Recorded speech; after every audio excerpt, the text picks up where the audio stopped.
Hello everybody and welcome to episode 3 of the Intuitive Eating for Fat Loss series. Here with your host James. If you're watching this video, I very much hope that you've already completed the task from episode 1 and episode 2. Really important that you're not one of these people who's skipping ahead to try and get the next pointers without actually going through the process of what episode 1 instructs you to do and episode 2 instructs you to do. And that's because this is very much a layered journey. We're going to be taking our time and just taking step by step so we can get the best type of results. Now, people often get worried when you talk about taking your time when it comes to making changes with your nutrition, your diet, and therefore physical changes and fat loss, because they're worried that therefore they're not going to be getting to where they want to be as quickly as they would like. Well, actually, by taking their time, by making sure that we're doing this step by step, you will still get absolutely fantastic results, but they're more likely to last. And this isn't just from a physiological point of view, but it's from a mental point of view and also an applicable point of view. Sure, we could give you a diet plan and say go away from here and eat chicken and broccoli 5 times a day, and I'm sure that you'd lose a ton of fat, but you're not going to sustain it, and it's not really identifying the reasons why we've got ourselves into a situation where our habits aren't necessarily correlating with how we want to feel about ourselves and our bodies. So do make sure that you're taking your time and going through this journey appropriately. In episode 1, the task was very simple. It was to start writing a food diary and getting yourself into the habits of writing down approximate times that you were eating and what those meals consisted of. It wasn't really to make any crazy changes, it was just to get into that habit of writing a food diary.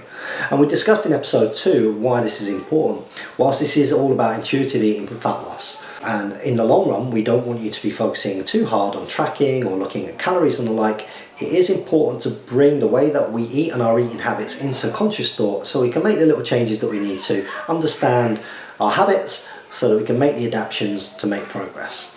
In episode 2, I introduced you all to a little game. And this is a great exercise which you can continue to do throughout the journey at various points just to make sure you are where you want to be. And that's to go back through your food diary and not look at it in a way where you're looking at good or bad or making yourself feel bad about any of the choices that you are making, because you never feel bad about the choices that you're making when it comes to eating. Eating should be a pleasurable experience. Our relationship with our food should be a positive one. And remember, this isn't about what you can and can't eat. You can eat whatever you want. You can make things work, or you can just relax and you can eat something and recognise that that one choice isn't going to be the thing which is going to negatively contribute towards our physiques in the long run. It's all about the bigger picture. But by going back through this food diary, you'll be able to get an idea of what some of those habits are and to highlight the meal choices which you feel correlate with your goals. So if you were to look at them, you'd say, do you know what? Someone who feels the way that I want to feel, someone who perhaps looks the way that I think that I want to look or performs the way I want to perform, these seem to be the types of meals that I think that that person would eat. And next to those, you give a big green tick or a big smiley face, whatever you want to do. Again, it's not about good or bad. It's just, okay, this correlates with what I'm trying to achieve. And on the flip side, you look through and you think and you identify what are the really obvious things, the things that you don't need a nutritionist like myself to go through and say, you know, this does not correlate with this goal that I've got in my mind. The really obvious things. Now, once again, this doesn't mean that you can't eat those types of foods. Absolutely, of course you can, and we can very much make them work. But what we're going to do is we want to identify the things that are really obvious so we can actually look at the bigger picture of the balance between things that correlate with your goals and things that perhaps don't correlate with your goals. And that was your task for the last week. So if you're watching this video, it's because you've completed those first couple of weeks of those exercises so that we can now move forward onto the next steps. Now, what I would like you to do is, when you're looking at that balance, I want you to total up the total number of meals that you've had and have a little look and see what's the ratio that you are happy with and that you are less happy with. Okay, and I want you to compare that to the previous week. This week, the idea was that you were going to apply a little bit more attention, a little bit more conscious thought towards making more positive choices to change the ratio. So, for example, if previously you had eaten 35 meals across the course of the week, and 17 of them you weren't happy with and 18 of them you were happy with, roughly 50-50. Then the idea this week was that you were going to make an effort to replace some of those choices that you're not happy with ones that you are happy with, so that you're changing that ratio. Now, what I want everybody to do and to continue to do over the course of this journey is to keep on trying to creep that number up. Slowly, nothing drastic. I don't want people going from a 50-50 to a 100% ratio. If you do that, fine, you of course will make physical progress very quickly, but the chance of you've got nowhere to go, the chance of you rebounding from that are actually quite high. And we're not looking to achieve a lifestyle where we are 100% in one place and 0% in another. That's not necessarily a happy, sustainable place. Lots of people want to be able to have a glass of wine, after a meal of an evening, once or twice a week, or to eat out and not stress about things or track the things that they're eating. Lots of people want to be able to enjoy, Easter eggs at Easter, it's just been Easter, or be able to relax at Christmas, and you absolutely can and still perform great, feel fantastic, have the physique that you want to have. So it's not about that, it's about looking at the bigger picture, at the habits, and trying to get most things in a place that we want it to be most of the time. Nothing that we're going to rebound back from in a crazy way. So each week I want you to continue to do this exercise, and even if it is just a case of one meal has improved each week, or it stays about the same, or you're there or thereabouts and you're moving up, and as we start getting this up to sort of an 80-20, 90-10 ratio, that's a really great place to start, and then apply other little changes. Now, the way this video series works is we want to give you a layered process. We want you to just take the next smallest little step. And in this episode, we're going to talk about macronutrients a little bit, or more importantly, one macronutrient, which is very important for what most of our goals are likely to be. Now, your macronutrients are your main food groups. We're talking about protein, carbohydrates, and fats. And we mentioned macronutrients a little bit when we were talking in the first video, because we were talking about how different diets tend to focus themselves. Some, absolutely focus on the fact that they are about calorific deficit, and others try and sort of change their angle a little bit, and they make it more about what macronutrient balance should be. So a low fat diet, or a low carbohydrate diet, or a high fat, high protein diet, whatever it might be. Ultimately, they're achieving the same things. It's about calorific deficit. These are the rules of the universe. But we're going to talk a little bit more about those macronutrients, and particularly that one which is protein. Okay, now protein performs some absolutely fantastic roles in the body. It's all about cellular recovery. It's the building blocks. Proteins break down into amino acids, which are the building blocks for our cells. Whether that's internally in our organs, our hair, our nails, whatever it might be. But for what our journey is predominantly, what it's really important for is our lean body mass, our muscular tissue. Now, whenever we're going on a journey of fat loss, of calorific deficit, protein becomes even more important for a number of reasons. We want to make sure that as we're going into a calorific deficit, that our body isn't trying to get more efficient by getting rid of thermogenic tissue, so tissue which is basically thermically active. And of course muscle uses energy just to exist. And what we don't want it to do is to start saying, well, hang on, I'm in a calorific deficit here, so why would I want to keep hold of this tissue which is thermically active? Now, we want to keep hold of that because we don't just want to be looking at getting skinny here. We want to keep our metabolism as high as possible. We want to go for a lean look. We want to keep our muscles as much as we possibly can. And there are two really important ways that you can do this. Resistance training is going to be one of them, reminding those muscles that they need to be there by creating a stimulus, tell them that you need them, and also making sure that you're getting an adequate amount of protein.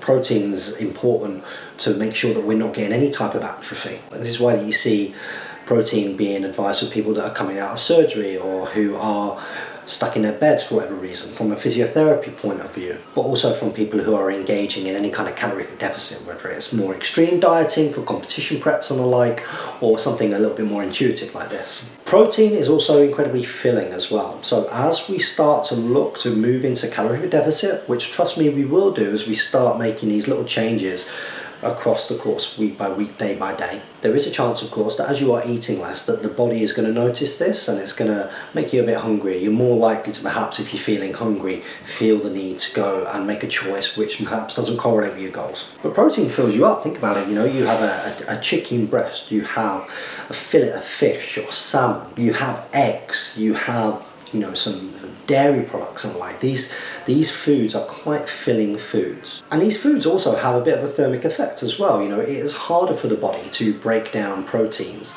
than it is to process carbohydrates or fats. So again, it's all contributing ever so slightly, but all of these little 1, 2, 3% here and there are all contributing towards you burning at a higher rate whilst retaining the mass, which is going to keep you burning at a higher rate. So what I now want you to do is to look back through those food diaries over the course this week, and I want you to look at how many meals you're having across the course of the day. And I just want you to think how many of those meals have about a good handful of protein. So we're not looking at weighing at this point necessarily, but I want to look at your hands. Of course, the bigger you are, the more likely it's the bigger your hand's going to be. And I want to think, has this meal got a good palm, good handful of protein? And for some people this will look like half a chicken breast or a chicken breast. You know, for me, I'm a 6'2", 90+ kilo guy, you know, it's going to be a chicken breast is going to be about right for me. And I want to look at each of your meals and think, does this contain about a fistful, handful of protein? And if it doesn't, I want that to be your focus over the next week. I want you to try and focus on making sure that each of your meals contains some form of protein. Now, of course, you've got your obvious protein sources. You've got things like your eggs. So again, look at your palm size. Are you going to be a 2-egg, a 3-egg, or a 4-egg person? Perhaps even a 5-egg person. You know, are you know, think about your steaks, think about your pork, think about your chicken, think about your turkey, think about all those types of food, and again, other foods like your dairy. And I want you to look through and think, you know, am I getting that portion per meal? If you're not, I want you to try and add it in. That's going to make a big difference. And we are only looking at small changes each week. Another really good habit that you can start to apply now that it's likely, as we're making changes, as we start to try and change the ratio of where you were previously to a position where you're going towards 80-90% of things that even you think correlate with your goals, and then you're making sure that you've got the protein on top of that. I also want to make sure that everybody's looking at their water intake. Now, for most of us, really, as a minimum, we should be taking between 2 and 3 litres of water a day. Now, if you're already taking in 2-3 litres of water a day, great stuff. What I want you to focus on doing is trying to get an extra litre of water a day. So if you're taking in 3, take in 4. If you're taking in 2, take in 3. But everybody watching this video this next week, I want you to make it a daily tick box, something that you can control every single day, is to make sure that you're getting a minimum amount of that water. Now, different people take this on in different ways. Some people like to get a 4-litre tin of water and have it in one go, and they know that they've done it. That doesn't necessarily work for me. More people tend to find just making sure that they've got a big glass of water every single time that they eat across the day, that they've got a bottle of water in their car, in their lockers, in their, wherever it might be, but they're just conscious that whatever they're doing, they're going to have a drink of water. Personally, I like the principle that first thing in the morning when you wake up, big glass of water, a big pint of water, that's going to be great. Trying to have something similar with every meal that you have is going to be fantastic. Having one after every time that you go to the toilet is also going to be great as well, and one before bed, and that should probably take you to where you need to be, as well as anything that you sip before, during and after workouts. And just one more thing to focus on this week, so just 3 little tasks to focus on is your sleep. Sleep plays such a vital role for recovery, and it also plays a massive function when we're looking at fat loss. If we're looking to retain lean body mass to keep our metabolism up high, we need to make sure that we are fully resting our bodies as much as we possibly can. And I want each of you to start trying to get yourself into a really good sleep hygiene routine. So what do I mean by sleep hygiene? Well, try and make sure you start to turn your screens and your devices off a couple of hours before you plan to go to bed. By looking at those devices, it's going to stimulate the brain in a particular way, which is more likely to keep you awake, keep you wired, and that's not really what you need before you're going to go to sleep. It's going to impact on the quality of your sleep, let alone the amount of sleep that you're getting. Try and do things like, after you've eaten your evening meal, get yourself your shower or your bath, dim the lights a little bit, light some candles, whatever it might be, get some soft music on, and just try and relax. Potentially read a book or something else, but start trying to give yourself a good bedtime routine. And like I say, try and make sure that you're sleeping a minimum of 7 to 8 hours. And that's going to just be your task this week. Just 3 things to focus on. 1, making sure that if you're not already, that you're including a good palm, handful, fistful of protein with each of your meals. 2, making sure that you're increasing your water intake by a minimum of 1 litre a day. So if you're drinking 3 litres, you're taking 4. If you're drinking 2 litres, you're taking 3. But I don't want anybody watching this video series now to dip below that 2 litres of water a day. It's going to really help. And number 3 is getting yourself into a good sleep hygiene routine. Make sure you're turning off all of your devices, that you're getting well rested in the evening so you can get a good quality night's sleep. And believe me, these little things are going to make a huge impact, not even just to our weight loss journey, journey, but to how we feel, how much energy we have, how well we train, our mental attitude, and trust me, it's going to make a massive difference to our journeys going forward. So keep on trying to up those ratios and those percentages as well, and I hope you've enjoyed episode 3 of Intuitive Eating for Fat Loss, as well as a couple of little extras in there as well. Looking forward to seeing you next week, where we'll talk a little bit more about the next step, which is going to be about what a plate of food could look like now that you're eating a bit more protein, going for that fistful of protein a day. So I look forward to seeing you in the next video, guys. Remember, if you've enjoyed it or you got something to say or any questions, get yourself in the comments below. TTFN.